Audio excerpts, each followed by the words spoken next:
aujourd'hui, c'est un sentiment de fierté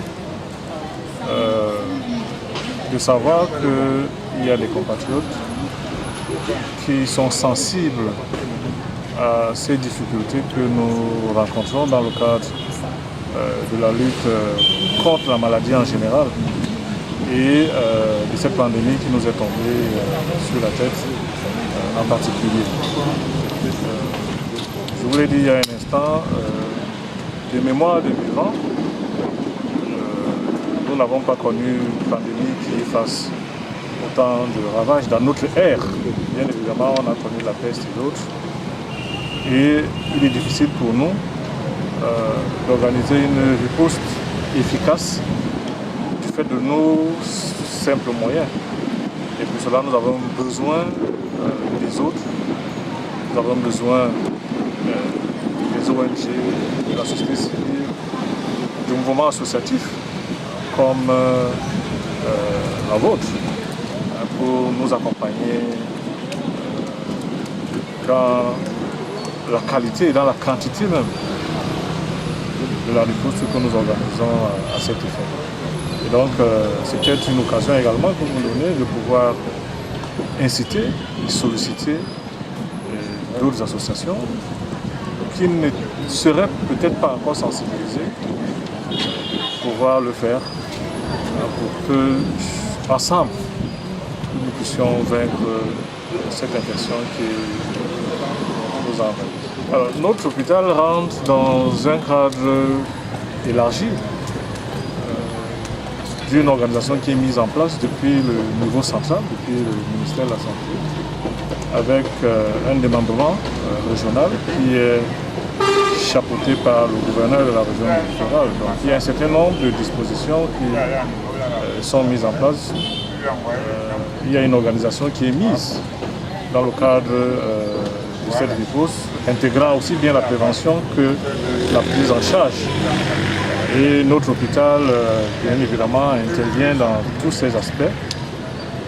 Dans le cadre de la prise en charge, nous avons mis à l'entrée de notre hôpital un dispositif de tri qui nous permet de pouvoir, autant que faire se peut, recenser tous les patients qui présenteraient des signes en rapport avec cette pandémie. C'est une instruction forte du ministre de la Santé. Nous avons l'obligation donc de recevoir tous ces patients, de les examiner, de pouvoir donc les orienter si ces derniers présentent des signes qui nous permettent d'évoquer une éventuelle infection de Covid, les transfert vers les centres appropriés. Vous savez aujourd'hui, et c'est une information que tous les Camerounais partagent, que bon nombre de centres ont été mis en place, notamment pour le cas de Douala particulièrement, à Yassa, où nous disposons de 500 lits, Stade Mbapelete, qui va disposer d'à peu près 800 000 lits, et certaines autres formations sanitaires, notamment l'hôpital général, l'hôpital général, le CMA de Bonamoussa, pour ne citer que cela, l'hôpital Sébec, vous voyez, même le privé est rentré dans cette stratégie. Donc nous rentrons dans cette organisation et notre hôpital joue sa petite partition pour que ensemble nous puissions faire face à cette pandémie. Bien évidemment, je l'ai dit, votre apport est un coup de pouce important parce que vous savez qu'on ne peut pas juguler ce genre d'infection s'il n'y a pas la prévention en amont.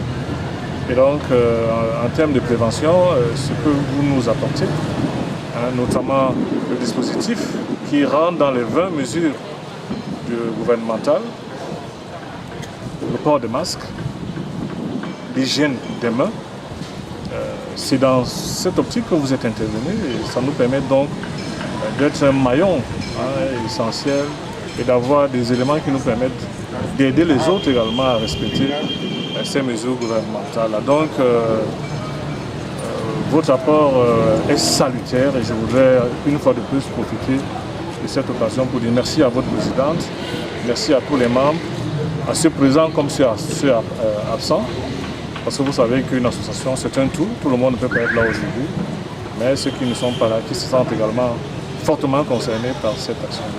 Ben oui, pas simplement à l'endroit des habitants de Nilon, parce que notre hôpital a une dimension un peu plus grande, quoique situé à Nilon, mais c'est la continuité du message que le ministre de la Santé publique donne au quotidien. Dans un premier temps, le respect de l'hygiène. Vous savez, pour une pandémie comme celle-ci qui nous est tombée dessus, et nous ne faisons qu'améliorer notre dispositif de riposte. Vous savez que même les grandes nations sont à genoux aujourd'hui. Quand vous écoutez le nombre de morts, le nombre de décès, vous comprenez que même ceux qui ont des moyens colossaux n'arrivent pas encore à pouvoir contrôler cette infection. Et donc, les mesures qui sont édictées par le gouvernement, ce sont celles-là qui peuvent, et je le dis encore avec beaucoup de fermeté, nous permettre, avec nos maigres moyens, de pouvoir gérer cette infection. Donc, je reprends le plus important pour nous, la distanciation sociale, le respect de la distanciation sociale, être à plus d'1,5 mètre, 2 mètres de votre vis-à-vis, le port permanent des masques lorsqu'on est obligé de sortir de ce soir, et le respect de l'hygiène, dans le lavage permanent de mains avec de l'eau coulante et du savon. Si chacun d'entre nous respecte seulement ces petites mesures, je pense que nous pouvons arriver à juguler plus rapidement cette infection, sinon on mettra encore un peu plus de temps. C'est moi qui vous remercie.